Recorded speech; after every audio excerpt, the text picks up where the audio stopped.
Assalamualaikum warahmatullahi wabarakatuh. Perkenalkan, nama saya Zara Rahma dengan NIM 2009215 dari kelompok 8 perpajakan.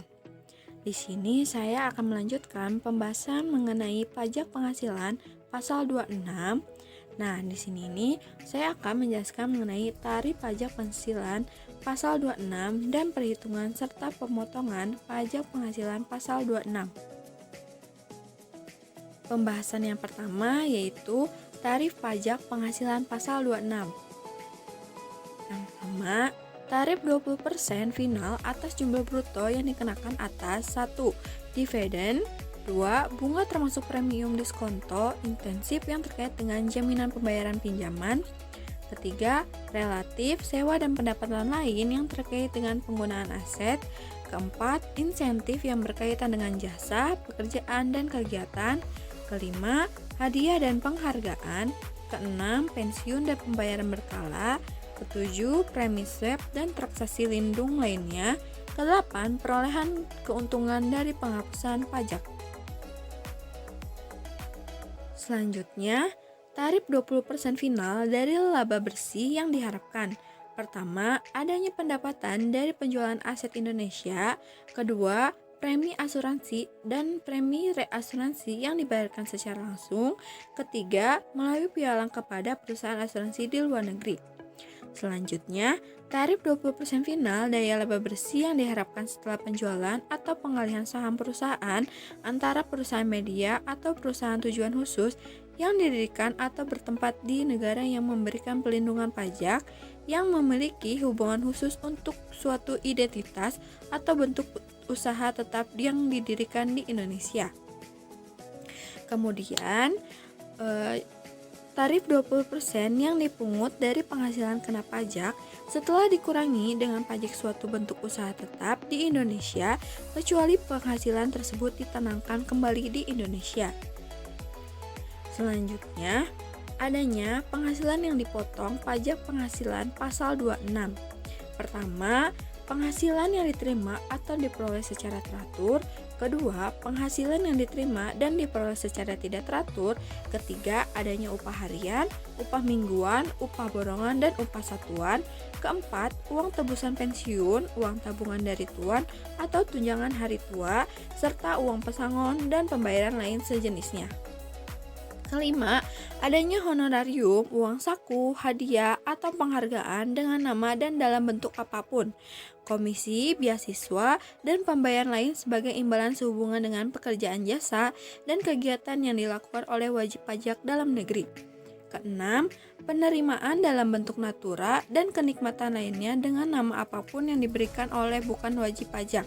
Ketujuh, imbalan dengan nama dan dalam bentuk apapun yang diterima atau diperoleh orang pribadi dengan status wajib pajak luar negeri sehubungan dengan pekerjaan jasa dan kegiatan.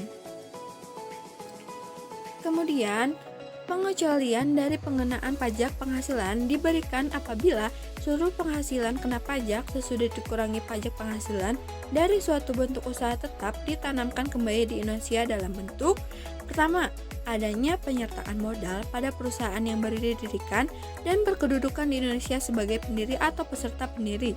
Kedua, penyertaan modal pada perusahaan yang sudah dijadikan dan berkedudukan di Indonesia sebagai pemegang saham. Ketiga, pembelian aktiva tetap yang digunakan oleh bentuk usaha tetap untuk menjalankan usaha bentuk usaha tetap atau melakukan kegiatan bentuk usaha tetap di Indonesia. Keempat, investasi berupa aktiva tidak terwujud dalam bentuk usaha tetap untuk menjalankan bentuk usaha tetap atau melakukan kegiatan bentuk usaha tetap di Indonesia. Selanjutnya, kita akan membahas mengenai perhitungan dan pemotongan pajak penghasilan pasal 26. Di sini saya akan memberikan beberapa contoh mengenai perhitungan dan pemotongan pajak penghasilan pasal 26. Yang pertama, Robert adalah seorang warga negara asing yang berada di Indonesia kurang dari 183 hari. Statusnya menikah, mempunyai 3 orang anak dan mendapatkan gaji dari PTX pada bulan Januari sebesar $1.500 dengan kurs mata uang Indonesia 13.100. Hitunglah jumlah pajak yang harus dipotong.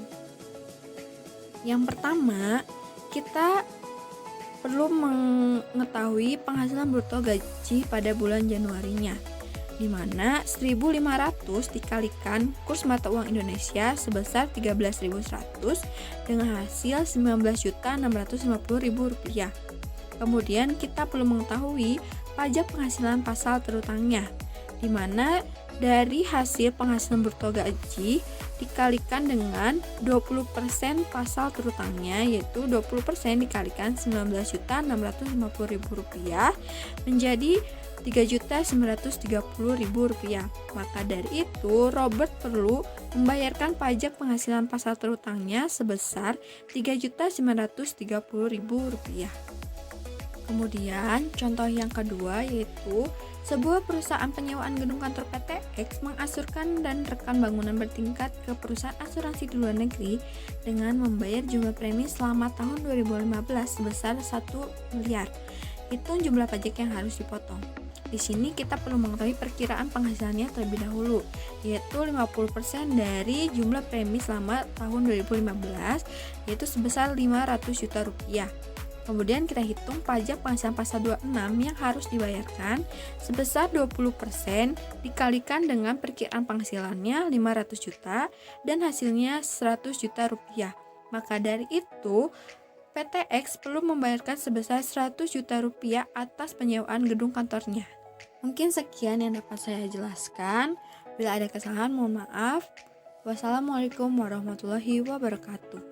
Terima kasih.